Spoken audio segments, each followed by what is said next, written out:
जिस उम्र में ज़्यादातर बच्चे सिर्फ वीडियो गेम खेलने में व्यस्त थे, उस उम्र में एक बच्चे ने सीधा वीडियो गेम ही बना डाला और आगे जाके वो बच्चा बना दुनिया का सबसे बड़ा आदमी, जिसका नाम है एलोन मस्क, जिसे लोग फ्यूचर चैलेंज, जीनियस, पता नहीं क्या क्या कहते हैं। ये इनकी ट्रिलियन डॉलर के पीछे क्या इनका टैलेंट या इनकी मेहनत का नतीजा है या इसके पीछे कुछ और भी है।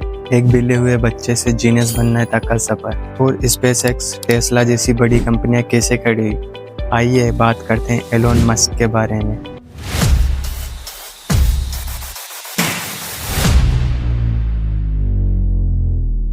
और लास्ट में जानेंगे क्या एलोन मस्क की जो दौलत है उसमें कितनी सच्चाई है और कितनी झूठ। तो चलिए आज की इस वीडियो को शुरू करते हैं। तब 1971 साउथ अफ्रीका के एब्रोया शहर में एलोन मस्क का जन्म होता है। एलोन मस्क बचपन से ही बाकी बच्चों से अलग थे। उन्हें किताबें पढ़ना, साइंस के बारे में जानना और टेक्नोलॉजी के बारे में जानना बहुत पसंद था। वो घंटों के लिए बैठे रहते और नई नई चीज़ों के बारे में सोचते रहते। उनका दिमाग हमेशा से आइडियाज बनाने में लगा रहता। लेकिन उनका बचपन आसान ना था। उन्हें कई बार स्कूल में बुली किया जाता था और जो बच्चे थे उन्हें अपने से अलग समझते थे और मजाक उड़ाते थे। एक बार कुछ लड़कों ने उन्हें सीढ़ियों से नीचे धकेल दिया था। इस कारण से उन्हें एक बार अस्पताल भी जाना पड़ा था। लेकिन इन मुश्किलों से एलोन कमजोर नहीं हो और भी मजबूत बन गए। एलोन को 10 साल की उम्र में पहला कंप्यूटर मिला और उन्होंने खुद प्रोग्रामिंग सीख के 12 साल की उम्र में एक वीडियो गेम बना डाला जिसका नाम था ब्लास्टर। उन्होंने इस गेम को $500 में बेच दिया और यहीं से शुरू होती है एलोन की रिचेस्ट बनने की शुरुआत। एलोन 17 साल की उम्र में कनाडा चले गए और वहां से पढ़ाई पूरी करने के बाद अमेरिका पहुंचे। 1995 में उन्होंने अपने भाई कोलंबर के साथ मिलकर जिप्टू नाम की एक कंपनी बनाई। उस समय इंटरनेट नया नया था तो लोगों को बिजनेस की जो बात होती है उसे अखबारों और डायरेक्टरी में ढूंढना पड़ता था। उन्होंने सोचा क्यों ना सारी जानकारी ऑनलाइन जाए और उन्होंने जिप्टू नाम की कंपनी बनाई। और कुछ साल बाद जब वो कंपनी ग्रो हुई तो कंपनी ने जिप्टू को खरीद लिया और एलोन मस्क को $22 मिलियन मिले। इतनी कम उम्र में एलोन करोड़पति बन चुके थे, लेकिन ये तो बस शुरुआत थी। जिप्टू के बाद एलोन ने X.com नाम की एक ऑनलाइन बैंकिंग कंपनी शुरू की और यह कंपनी आगे जाके पेपल बनी और सन 2002 में eBay ने पेपल को खरीद लिया और इस डील से एलोन मस्क को $180 मिलियन मिले।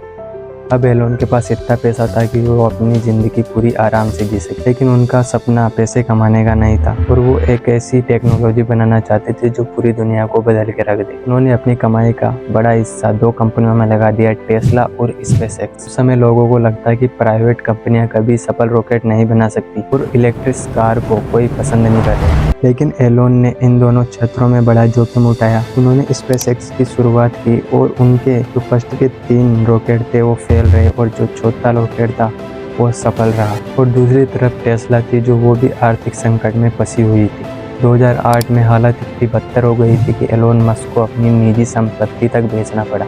लेकिन एलोन मस्क ने हार नहीं मानी। एलोन मस्क ने स्पेसएक्स के छोटे लॉन्चर में अपना पूरा ध्यान लगा दिया, जिससे वो छोटा लॉन्चर था वो सफल रहा और स्पेसएक्स इतिहास की ऐसी पहली प्राइवेट कंपनी बनी जिन्होंने अपना रॉकेट ऑर्बिट तक पहुंचाया। इसके बाद स्पेसएक्स को नासा से $1.6 बिलियन का कॉन्ट्रैक्ट मिला।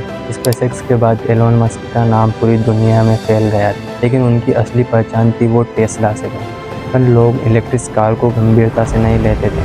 उन्हें लगता था कि इलेक्ट्रिक कार जो होती है उनकी रेंज कम रहती है, वो उतना तेज़ नहीं भाग सकती जितनी पेट्रोल की गाड़ी भाग सकती। उनका मानना था कि बहुत से इलेक्ट्रिक कार्स का होगा, इसलिए उन्होंने एक ऐसी कार डिज़ाइन की जिसकी स्पीड, डिज़ाइन टेक्नोलॉजी के लिए नहीं, पर्यावरण के लिए भी सही साबित हुई।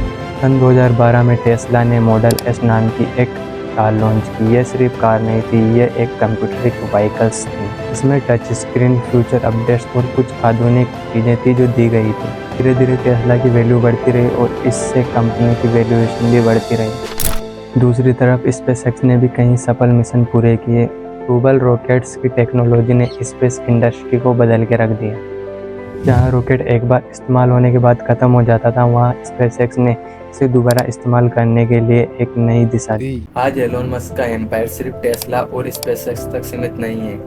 उनकी companies electrical vehicles, space technology और इंटरनेट सर्विस जैसे अलग अलग क्षेत्रों में काम कर रही है। लेकिन एलोन मस्क की सबसे बड़ी ताकत उनकी फ्यूचर थिंकिंग मानी जाती है। वह ऐसी चीज़ों में निवेश करते हैं जिन्हें बहुत से लोग शुरुआत में असंभव मानते हैं। जब एलोन ने कहा कि रॉकेट को दोबारा इस्तेमाल किया जा सकता है तो कई लोगों ने इस विचार पर सवाल उठाए, लेकिन समय के साथ उनकी कई योजनाएं सफल साबित हुई। इसी वजह से इन्वेस्टर एलोन मस्क की कंपनी में सिर्फ आज की कमाई नहीं बल्कि भविष्य की संभावना देखते हैं।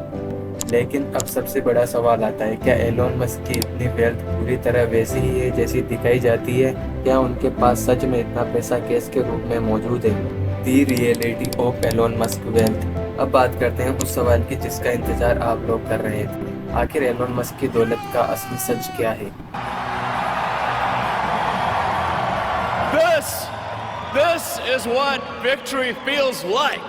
जब हम किसी बिलियनर या ट्रिलियनर की नेटवर्क सुनते हैं तो हमें लगता है कि उनके बैंक अकाउंट में उतना ही पैसा पड़ा है, लेकिन असलियत थोड़ी अलग होती है। एलोन मस्क की ज़्यादातर वेल्थ कैश के रूप में नहीं, की संपत्ति का बड़ा हिस्सा टेस्ला, स्पेसएक्स और दूसरी कंपनियों के उनके शेयर्स के रूप में, जो कि पेपर वेल्थ में है। मतलब अगर किसी कंपनी के शेयर्स की कीमत बढ़ती है तो उसकी नेटवर्क भी बढ़ती है, लेकिन अगर मार्केट में गिरावट आती है तो शेयर्स की कीमत कम हो जाती है, तो उसकी वेल्थ भी कम हो जाती है। यही वजह है दुनिया के सबसे अमीर लोगों की संपत्ति हमेशा बढ़ती घटती रहती है। एक बात ये भी है, जो इन्वेस्टर है जो एलोन मस्क की कंपनियों पर पैसा नहीं लगा रहे, वह एलोन मस्क के ऊपर पैसा लगा रहे हैं कि एलोन मस्क अगर किसी कंपनी में है तो वह उसे सक्सेसफुल बना ही देगा। लेकिन इसका मतलब यह नहीं है कि एलोन मस्क की सफलता नकली है। उन्हें कहीं मुश्किल परिस्थितियों से लड़कर बड़ी कंपनीज खड़ी की, लेकिन किसी भी बड़ी वेल्थ को समझने के लिए सिर्फ नेटवर्क का नंबर देखना काफी नहीं होता। किसी बिजनेस की असली ताकत उनकी ग्रो, प्रॉफिट और लॉन्ग टर्म प्रोफेशनल की से पता चलता है।